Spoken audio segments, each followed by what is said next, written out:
In a press briefing on 17th April at the Uganda Police Headquarters in Agru, the Uganda Police Force spokesperson Fred Enanga said there is increased misuse of national identification cards in some parts of the country.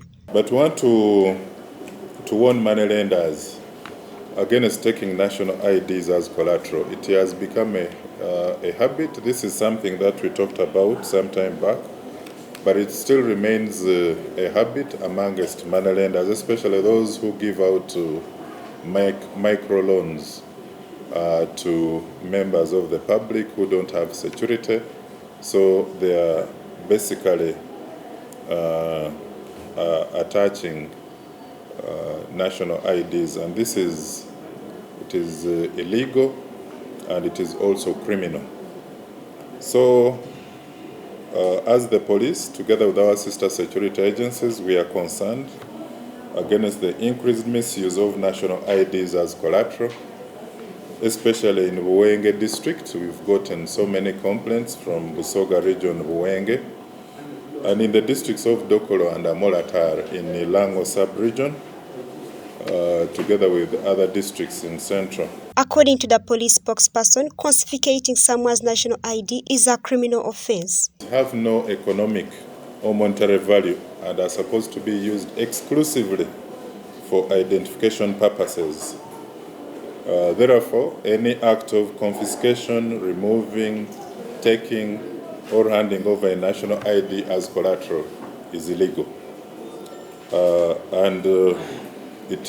Because it denies the owner of the national ID the ability to use it for identification purposes and in the many other. He therefore called on the citizens whose national identification cards were confiscated to report to the nearest police station for assistance. So we'd like to call upon anyone whose national ID was used as collateral or confiscated to report to the nearest police for further assistance.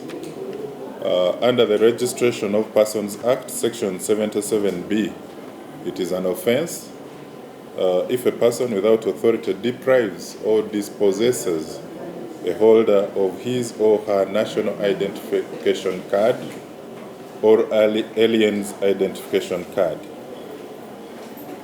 Then there are also other offenses whereby if a person unlawfully keeps or takes possession of a national identification card or alien's identification card that belongs to another person, it is an offense. And it is also an offense if somebody is found in possession of more than one national identification card or alien's identification card that is intended to show the person's identity. During the same press briefing, the public relations manager at NIRA called on citizens to come and collect their national identification cards. Prudent to note that we have issued out at least over 26 million NIN numbers or national identification numbers to our dear citizens.